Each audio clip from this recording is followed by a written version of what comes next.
menyembahkan kami. Kami tahu Engkau hadir di tengah-tengah kami, dan Engkau rindu untuk merawat setiap kami yang hadir, baik itu yang lemah. Mari Roh Kudus Kau hampiri kami, berikan kekuatan buat kami, semangat yang baru. Yang susah Tuhan hiburkan.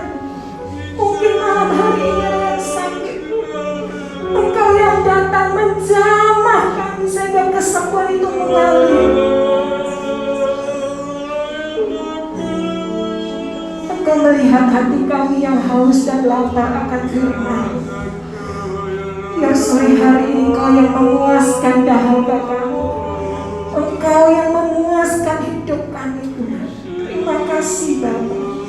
Kami mengucap syukur untuk setiap nafas, untuk hidup yang Tuhan anugerahkan buat kami, sehingga kalau sore hari ini kami boleh ada, semata-mata karena anugerah dan kemurahan Tuhan terjadi di dalam hidup kami. Oleh sebab itu mulut kami tidak pernah berhenti untuk memuliakan Engkau. Terima kasih Bapa, terima kasih. Mari Roh Kudus, Engkau yang beracara lebih lagi, karena hati kami siap mendengar firman-Mu.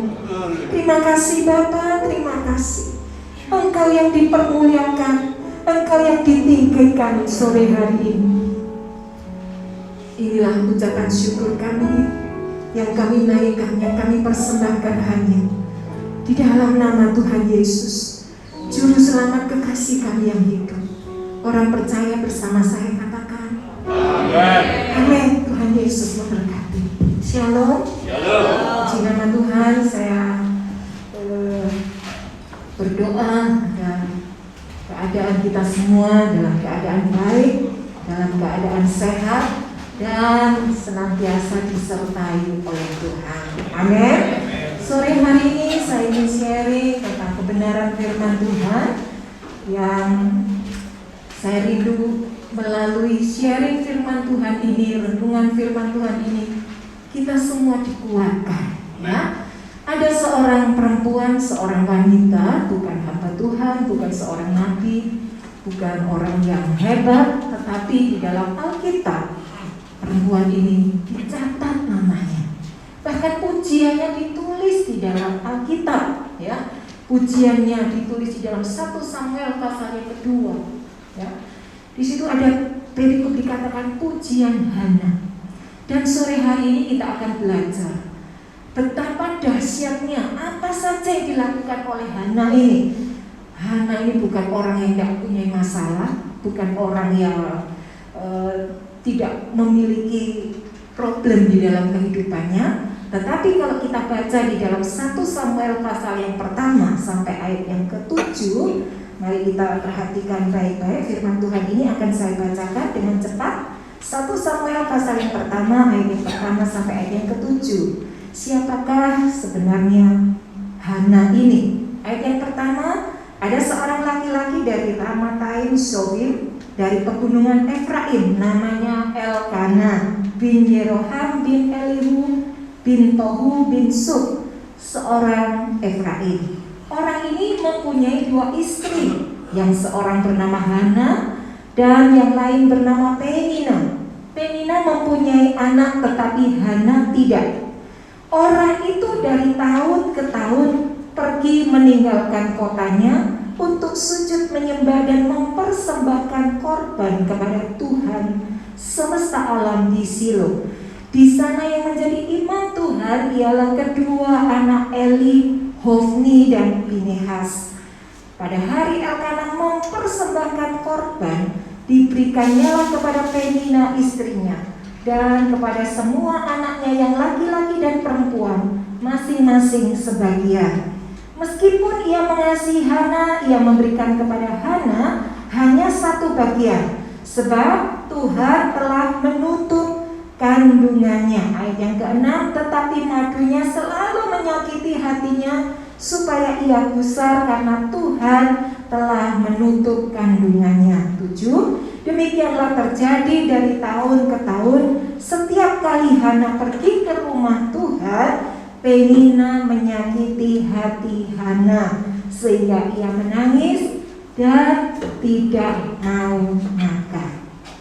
Dari ayat-ayat firman Tuhan yang kita baca sore hari ini, ada sebuah keluarga, ya, ketika mereka beribadah ke Shilo, pada waktu itu bukan Yerusalem, ya, setiap tahun mereka pergi ke sana. Dan apa yang terjadi di tengah-tengah mereka beribadah? Ada seorang pribadi yang di dalam ibadah hatinya selalu tersakiti. Ya, mungkin ada hari-hari ini ketika kita pergi beribadah, hati kita selalu disakiti. Mungkin itu orang-orang yang kita kasih.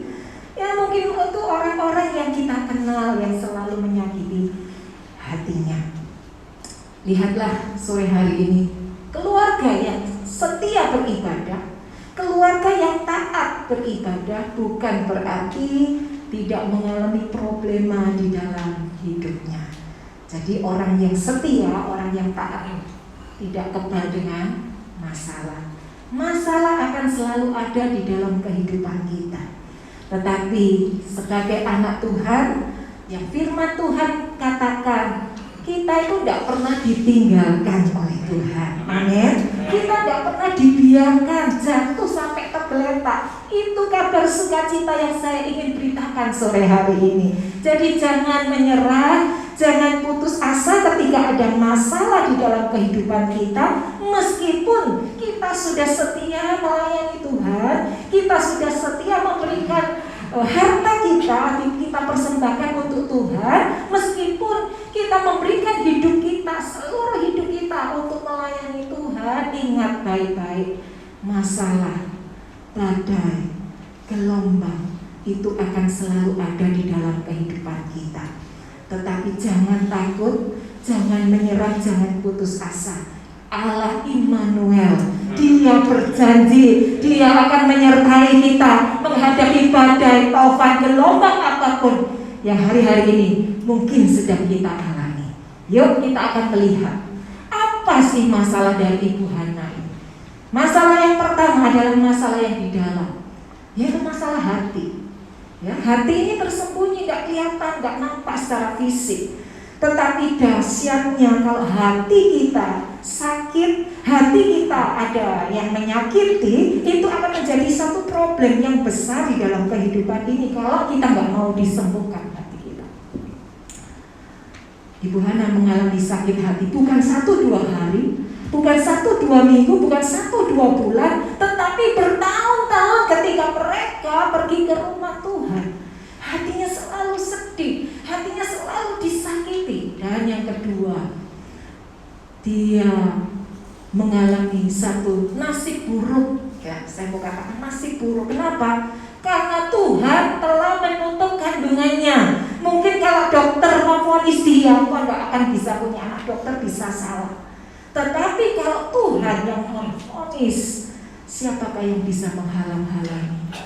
Kartu mati, harusnya dia seumur hidupnya nggak bisa punya anak.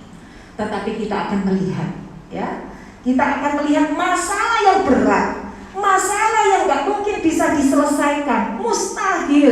Tetapi ayat yang ke-20, mari kita baca bersama-sama.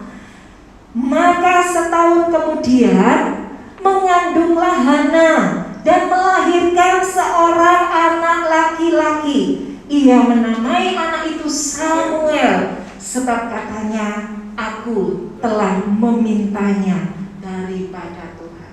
Tentunya setiap kita ingin kalau kita berdoa, jawaban doa itu diberikan kepada setiap kita. Siapa yang rindu doa-doanya dijawab oleh Tuhan? Puji Tuhan, saya juga rindu doa saya dijawab oleh Tuhan. Doa yang spektakuler, doa yang menembus batas kemustahilan, itu dialami oleh Hana. Orang yang memiliki masalah besar, orang yang memiliki pergumulan yang berat. Hari ini siapa yang tidak mempunyai masalah besar, mempunyai masalah berat hari-hari ini? Ya, kita semua memiliki masalah yang berat. Kalau kita lihat ekonomi, ya, keadaan situasi hari-hari ini tidak bisa sama lagi seperti yang dahulu. Orang banyak di PHK, perusahaan-perusahaan raksasa tutup, ya. Banyak orang menderita hari-hari ini. Tetapi kabar sukacitanya, melalui masalah yang besar, melalui problem, melalui satu situasi yang mustahil, kita akan melihat pertolongan Tuhan justru di tengah-tengah pandemi ini. Setuju? Katakan amin. Yang pertama yang dia lakukan adalah Hana mencari pertolongan Tuhan dengan berdoa sungguh-sungguh. Ngomong sama saya, bersama-sama doa yang sungguh-sungguh. Doa yang sungguh-sungguh. Iya, puji nama Tuhan. Lihat ayat yang ke-9. Pada suatu kali setelah mereka habis makan dan minum di Silo, berdirilah Hana, sedang Imam Eli duduk di kursi dekat tiang pintu bait suci Tuhan. Ayat yang ke-10. Dengan hati pedih ia berdoa kepada Tuhan sambil menangis terseduh-seduh. 12. Ketika perempuan itu terus-menerus berdoa di hadapan Tuhan, maka Eli mengamat-amati mulut perempuan itu. Kalau ayat kita baca seterusnya, dikira apa? Hana doa sungguh-sungguh, doa dengan hati yang sedih, yang mungkin tidak terucap, tidak ada suaranya, tetapi dari sikap doanya dia sungguh-sungguh kepada Tuhan. Dikira oleh Imam Eli, wanita yang sedang mabuk. Ya, hari ini mungkin ada di antara kita yang sedang mengalami persoalan berat. Ketika kita berdoa, kita berseru kepada Tuhan, Yesus, mungkin kau tak bisa mengucapkan doamu, mungkin kau hanya bisa meneteskan air matamu. Dengar baik-baik, air matamu tidak jatuh sia-sia ke bawah, tetapi air mata kita ditampung, dihargai oleh Tuhan, didengar doa. Tetapi yang menjadi masalah persoalan kita hari-hari ini, adakah engkau sudah berdoa dengan sungguh-sungguh kepada Tuhan? Seringkali kita hanya memakai doa, hanya sekedar laporan kepada Tuhan. Kita berdoa hanya ketika makan, Tuhan aku mau makan berkati, mau tidur Tuhan berkati aku mau tidur, dan lain sebagainya dan seterusnya. Apakah dengan doa yang seperti ini Tuhan mendengar? Doa Hana, dia menaikkan doanya dengan segenap hati. Apa yang disampaikan melalui hati, itu yang akan dilihat oleh Tuhan. Manusia melihat apa yang di depan mata, tetapi sesungguhnya Tuhan melihat apa yang ada di dalam hati. Mungkin hari ini kelihatannya kita secara fisik baik-baik saja, tetapi hati kita menangis, hati kita berbeban berat. Kita lihat kesungguhan hati Hana. Ditandai dengan apa? Ditandai dengan ayat yang ke-12. Dia terus menerus berdoa. Bagaimana dengan kita? Apakah kita berdoa dengan sungguh-sungguh kepada Tuhan? Ataukah kita hanya berdoa sekali kemudian kita mulai malas berdoa? Ataukah kita hanya berdoa hanya sekedar ban serep, nambah butuh? Karena aku anak Tuhan, aku berdoa. Tetapi tidak dengan Ibu Hana. Dia menangis, dia mengerang, dia menjerit kepada Tuhan. Dia tidak lapor kepada manusia, tetapi dia datang kepada Tuhan. Saya ingat ada satu kisah yang menarik tentang kesungguhan hati. Ada seorang pengembara di Tiongkok, ya, ketika dia masuk ke dalam satu hutan yang begitu lebat, ya, sehingga dia tidak tahu arah kemana. Dia tersesat di tengah jalan dan hari sudah hampir malam. Dari kejauhan dia melihat ada seberkas sinar dari sebuah rumah penduduk di tengah-tengah hutan. Dan ketika dia mulai mendekat, dilihat ada pintu gerbangnya, dan dia mulai mengetuk pintu itu. Dia mulai mengetuk 1-2 kali. Dia tidak berhenti 1-2 kali saja, tetapi dia terus mengetuk pintu gerbang itu sampai tangannya lelah, sampai dia capek, barulah pintu itu dibukakan. Setelah dia dipersilakan masuk oleh si tuan rumah, dia berkata, Pak, aku sudah dari tadi mengetuk pintu gerbangmu. Kenapa engkau tidak segera membukakan pintu bagiku? Hawanya dingin, ya sekelilingku gelap, aku takut. Kemudian apa jawab dari sang pemilik rumah ini? Ada banyak orang iseng yang sudah mengetuk pintu gerbangku, dan aku akan membukakan pintu hanya bagi orang-orang yang sungguh-sungguh memerlukan tempat untuk bermalam. Sekarang ya, pengembara ini baru mengerti. Ada banyak orang iseng cuma ketok 1 kali kabur, dikira rumahnya nggak ada orang. 1-2 kali tinggalkan pintu ketok. Tetapi pintu ini akan dibuka lebar-lebar ketika orang itu sungguh-sungguh memerlukan tempat berteduh atau berlindung. Hari ini bagaimana dengan jam-jam doa kita? Apakah kita berdoa 1-2 hari, kemudian kita rasa kok Tuhan tidak mendengar jawaban, kok tak berikan jawaban doa? Kita mulai jenuh, kita mulai merasa doa ini sia-sia, menghabiskan waktu. Dengar baik-baik Bapak Ibu, doamu kalau enggak sungguh-sungguh tidak akan mendapatkan miracle dari Tuhan. Hana mendapatkan jawaban yang spektakuler. Doanya dijawab oleh Tuhan karena dia sungguh-sungguh berdoa. Maukah engkau dan saya hari ini sungguh-sungguh berdoa? Di tengah-tengah pandemi ini adalah satu ujian buat kita. Orang yang tidak sungguh-sungguh kepada Tuhan akan habis. Tetapi ketika engkau sungguh-sungguh berdoa kepada Tuhan, kita akan bisa melampaui pandemi ini. Kita akan bisa melalui, dan kita akan memiliki satu pengalaman yang baru bersama Tuhan. Kita akan menceritakan kepada keturunan kita, oh memang pandemi ini begitu menakutkan, memang pandemi ini begitu mengerikan karena tidak terlihat. Di manakah letaknya virus COVID ini kita tidak tahu, kita tidak bisa sembunyi. Tetapi nanti kalau kita memiliki doa yang sungguh-sungguh, kita lalui pandemi ini, kita akan ceritakan kepada keturunan kita, kepada semua orang, Tuhan menyertai aku di tengah-tengah pandemi ini karena aku sungguh-sungguh berdoa kepada Tuhan. Amin. Mau doa yang sungguh-sungguh? Berdoa dengan terus-menerus. Sampai kapan? Sampai jawaban doa itu diberikan kepada setiap kita. Yang kedua, selain Hana ini doa sungguh-sungguh, yang kedua, Hana percaya kepada jawaban doa. Seringkali kita berdoa kepada Tuhan, seringkali kita minta sesuatu kepada Tuhan, tetapi kita tidak percaya kepada jawaban doa. Kita lihat ayat yang ke-17 dan ayat yang ke-18. Jawab Eli, pergilah dengan selamat, dan Allah Israel akan memberikan kepadamu apa yang engkau minta daripadanya. Ayat yang ke-18. Sesudah itu berkatalah perempuan itu, biarlah hambamu ini mendapat belas kasihan daripadamu.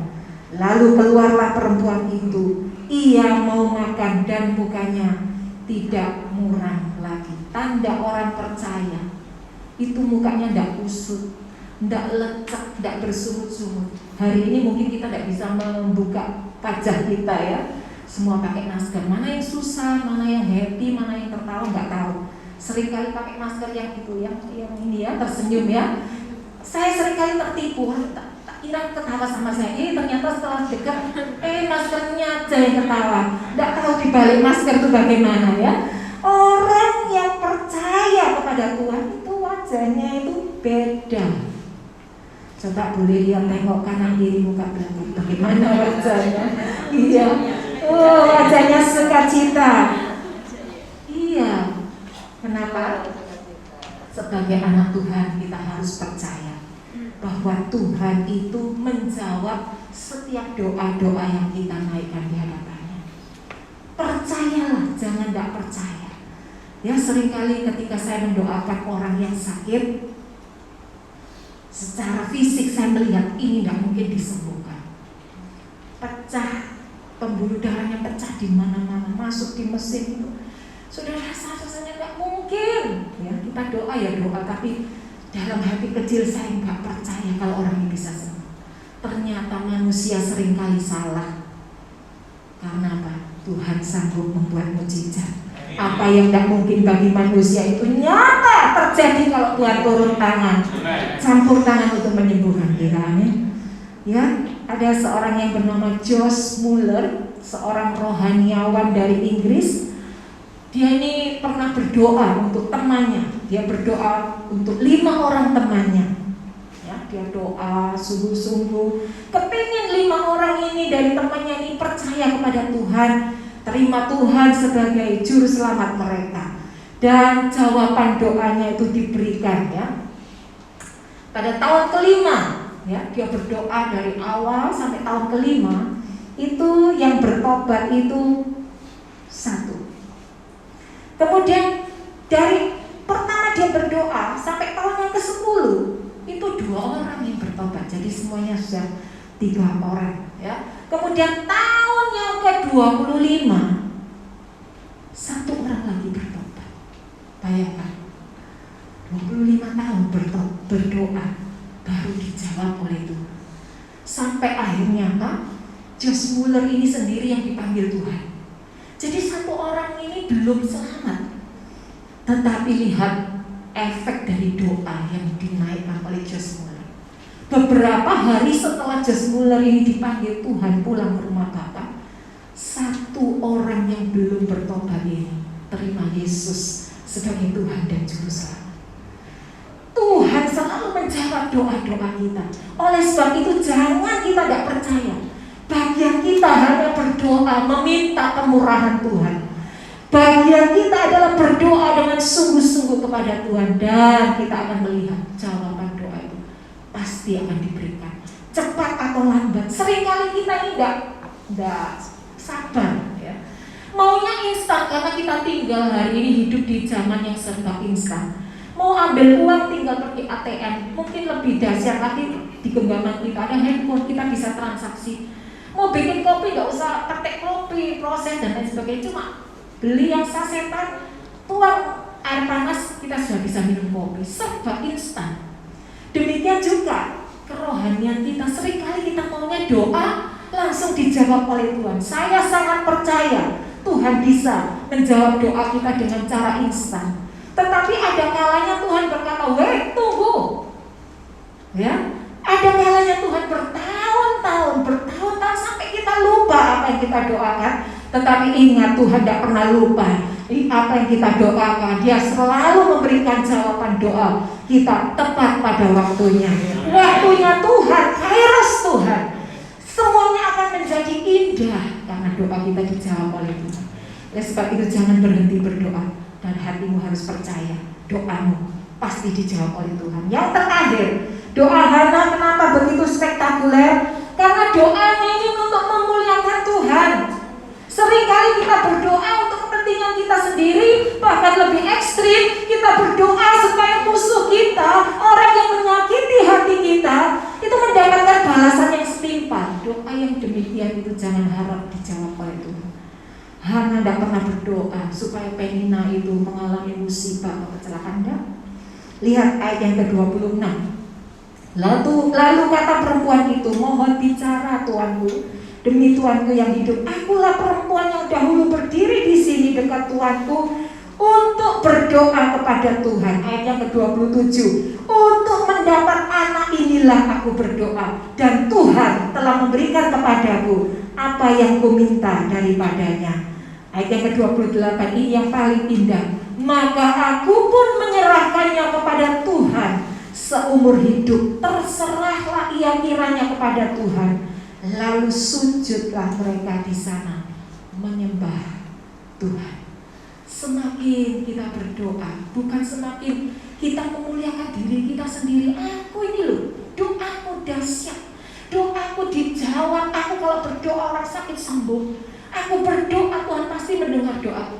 Tapi doa yang spektakuler dari Hana ini adalah doanya memuliakan Tuhan. Tidak pernah dia berdoa supaya mendapatkan anak, kemudian dia mulai sindir-sindir Penina. "Lihatlah aku sekarang gak mandul, lihat Tuhan memberkati aku." Tidak. Tetapi tujuan dari doa Hana ini untuk memuliakan nama Tuhan. Amin. Luar biasa doa kita bagaimana. Ada banyak orang luar sana berdoa supaya orang lain mengalami celaka, orang lain mendapat musibah, orang lain biar mati, tapi kita enggak. Amin. Kalau doamu mau dijawab oleh Tuhan, doamu harus mempermuliakan nama Tuhan. Ujung-ujungnya Tuhan yang harus dipermuliakan, bukan kemuliaan diri kita sendiri. Bukan karena aku berdoa Tuhan mendengar, tidak, tetapi semua karena anugerah Tuhan, semua karena kemurahan Tuhan. Oleh sebab itu kita persembahkan untuk kemuliaan Tuhan. Kalau doamu dijawab oleh Tuhan, kita harus lebih lagi menyembah kepada Tuhan, ya. Seperti ayat yang tadi, sujudlah mereka di sana dan menyembah kepada Tuhan. Mau menyembah kepada Tuhan? Ayat yang terakhir, 1 Samuel 2 ayat yang 20 sampai 21. Lalu Eli memberkati Elkana dan istrinya, katanya, Tuhan kiranya memberikan keturunan kepadamu dari perempuan ini, pengganti yang telah diserahkannya kepada Tuhan. Sesudah itu pulanglah mereka ke tempat kediamannya. Setelah sampai diserahkan kepada Tuhan, mereka tidak punya anak. Tetapi Tuhan itu tidak pernah hutang sama kita. Amin. Ayat 21 dahsyat.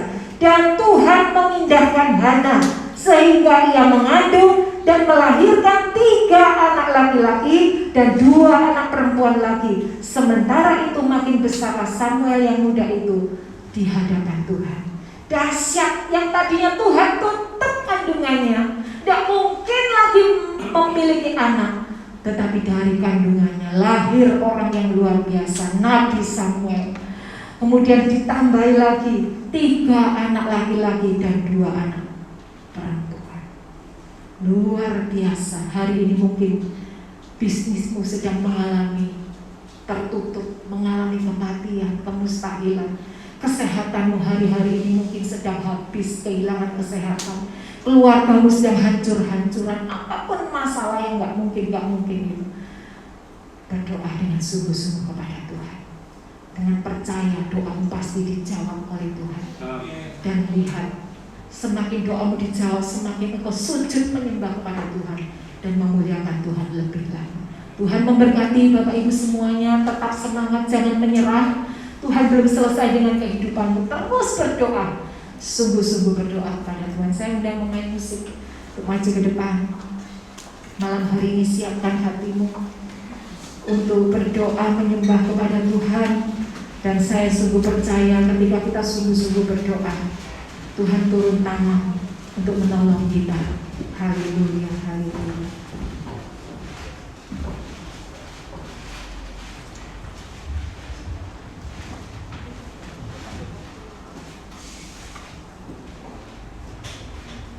Pejamkan mata, siapkan hati kita, renungkan firman Tuhan ini baik-baik.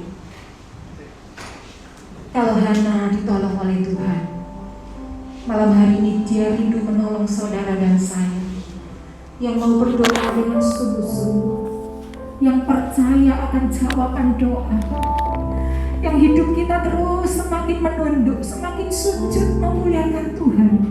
Seumur hidup kita mempermuliakan nama Tuhan.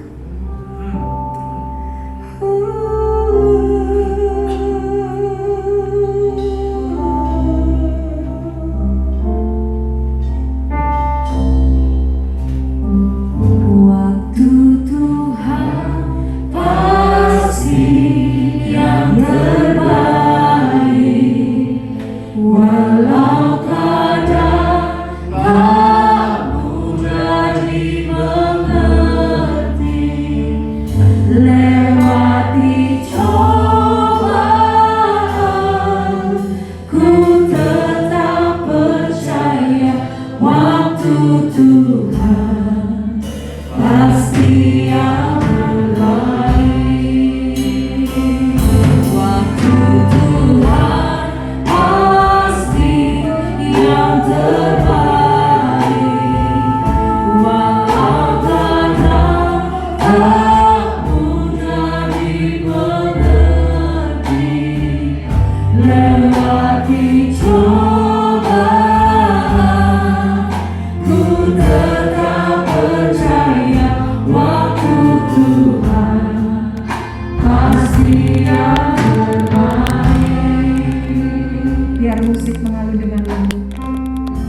cari sore hari ini. Jangan andalkan kekuatanmu sendiri.